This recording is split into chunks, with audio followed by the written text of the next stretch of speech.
Good morning mga ka-homeowners! Nandito na naman po tayo para sa ating panibagong vlog. And today, we will discuss ang isang pinaka-controversial na dokumento sa Homeowners Association. At ito po ay ang bylaws. Ang bylaws pong ating gagamitin ngayon or basis as reference ay yung bylaws na nanggagaling sa DSUD. Kung kayo po ay pupunta sa kanilang portal at magda-download po kayo ng bylaws ninyo, ito po yung inyong lalabas doon. So, umpisahan po natin.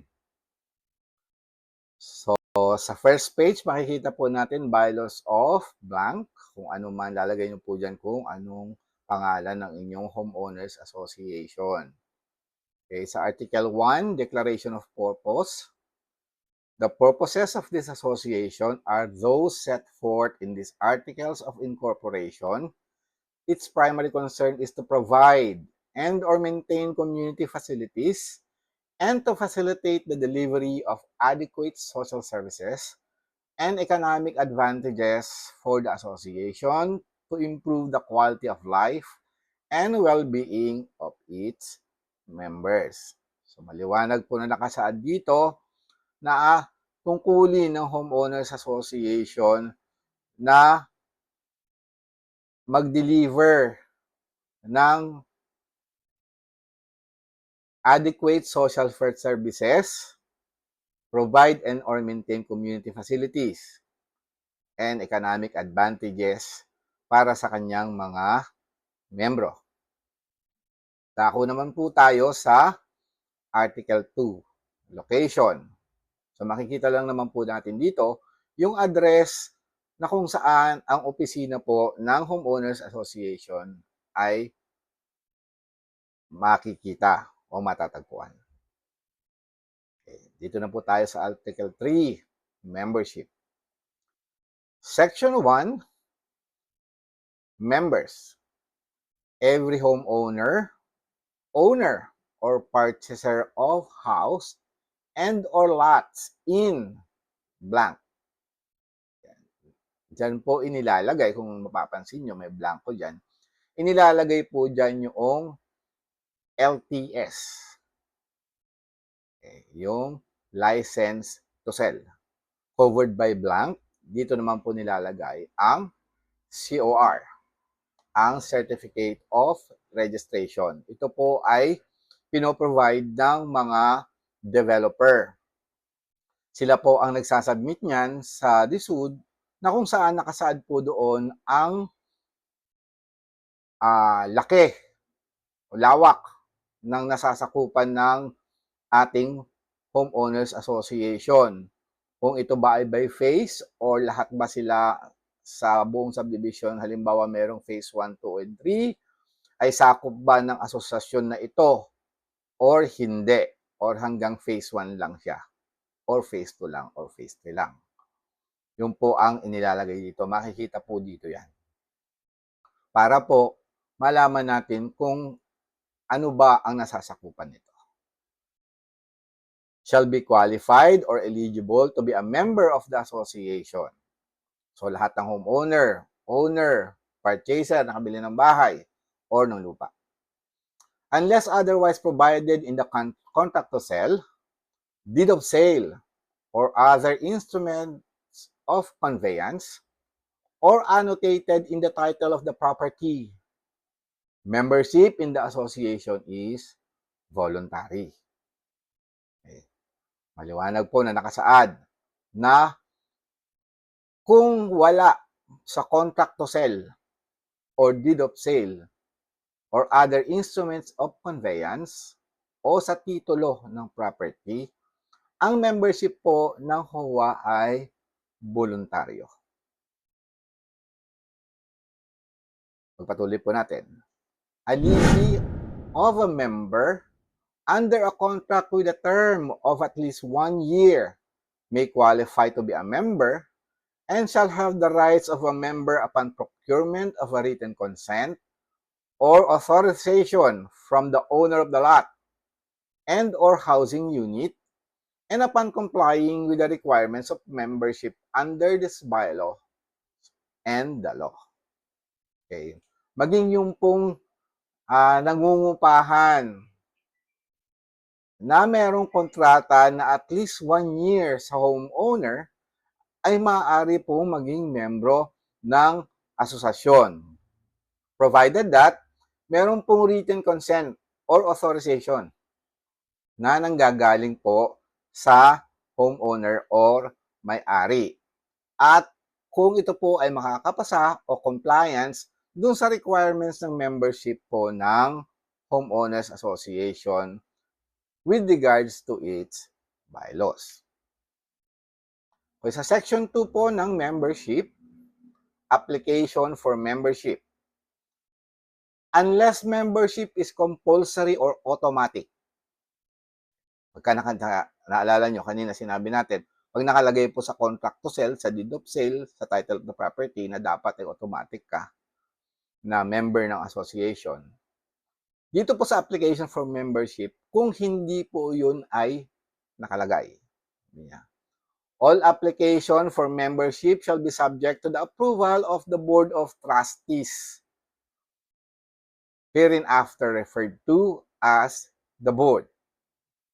Membership shall become effective upon approval by the board of the application for membership and upon payment of the membership fee. So pag hindi po nakalagay na automatic yan, subject for approval by the board, pagka po na-approve po kayo, yan, dapat po ay magbayad na kayo ng membership fee. So sa section 3 naman po tayo, termination of membership. Membership in the association is terminated once the member ceases to be a homeowner. So pag ayaw niya na maging member na homeowner association, pwede niya pong i-terminate yung kanyang pagiging member. Ano po ang circumstances? Pag-aaralan po natin yan sa mga susunod na vlog at sa mga susunod na pahina po ng ating bylaws. Okay, dito na po tayo sa section 4, rights of a member. Dito marami nagkakatalo. Kadalasan, pagka sinabi niyang member ako, yan, ang kanyang pag-akala ay lahat ng karapatan ay nasa kanya na. Titingnan po natin dito. A member shall have the following rights. Letter A, avail of and enjoy all basic community services and the use of common areas and facilities, provided the member is in good standing. So, karapatan po niya or rights po niya na ma-enjoy lahat ng basic community services at magamit ang mga common areas and facilities tulad ng multipurpose hall, basketball court, kung meron kayong tennis court, parking lots, yan. Yung roads and pavements, lahat po ng mga bagay na mini-maintain po ng Homeowners Association ay dapat siyang magkaroon ng access. Provided, sabi nga, na the member is in good standing. Sabihin po, ay kayo ay tinuturing na member in good standing pag kayo po ay bayad sa HOA at marami pang bagay-bagay na kung saan ay itinuturing na kayo ay member in good standing. Darating po tayo sa puntong yan sa mga susunod na vlog pag hihimay-himayin po natin itong bagay na to. So sa letter B po ng section 4, inspect association books and records during office hours and to be provided upon request with a copy of annual reports including financial statements at the member's own expense. So meron po siyang karapatan na inspect po yung association books and records. Pwede rin siyang humingi ng kopya ng annual reports, financial statement, at kung ano-ano pa mga dokumento provided po na siya ang gagastos para magkaroon po ng photocopy. Okay, sa letter C naman po tayo.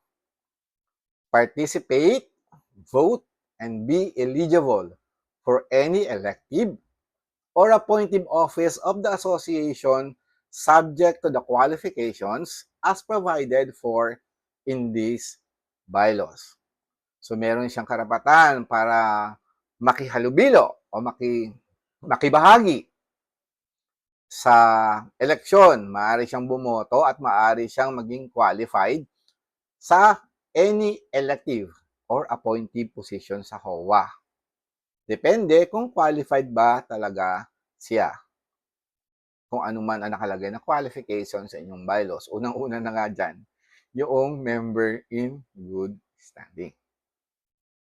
Letter D, participate in association meetings, elections, and referenda, provided the member is in, again, good standing. Is a member in good standing. Okay, kadalasan po nangyayari dyan, habang nasa meeting tayo sa elections and referenda, kung meron mga referenda mga nangyayari, bibigay po tayo ng suhestyon, ng pansin during the meeting. Tayo po ay hindi member in good standing. Dapat po, bago tayo po makihalubilo sa meeting at pagsabi ng ano man nating puna sa organisasyon, tiyakin po natin na tayo po ay member in good standing. Dahil according po sa bylaws, dapat kayo ay nasa ganong kategorya. Sa letter E, demand and promptly receive the refund of deposits such as construction bonds required by the association as soon as the condition for the deposit has been complied with or the period therefore has expired. So meron po siyang karapatan na ma-reimburse po ang kanyang ibinayad doon sa construction bonds. Ang construction bond po ay sinisingil ng isang homeowners association pag ikaw po ay may mga pagawain sa iyong bahay. Ito po ay para sa katiyakan na meron pong pondong gagamitin kung sa pagkakataon na during your construction ay meron pong nasira tulad ng kanal, tulad po ng instalasyon ng tubig, ng kuryente. Pag yan po ay inyong na-damage during your construction period, yung pong construction bond ang magko-cover sa gastusin. Ngayon, kung kayo man ay walang na-damage during the construction period, maaari nyo pong kunin o ma-reimburse po ang inyong ibinayad sa construction bond after the inspection of the homeowner officers. At yung letter F po, sa last na po tayo, to enjoy all other rights as may be provided in these bylaws. Okay. Meron siyang karapatan sa anuman na inilagay niyo doon. Halimbawa kayo ay nag-amenda na meron kayong dinagdag dyan. O, meron siyang karapatan lagi hanggat siya po ay member in good standing. So, hanggang dito lang po muna tayo. At sa susunod po ay atin pong kakalkalin ang iba pang mga pahina ng ating bylaws. Discuss po natin sa susunod ang duties and responsibilities of a member, voting rights, member in good standing, sabi ko kanina, delinquent member or member not in good standing. Yan, hihimayin po natin yan sa susunod. So until next time, kung kayo po ay hindi pa nakasubscribe dito po sa aking channel, please do subscribe, follow, and like this page.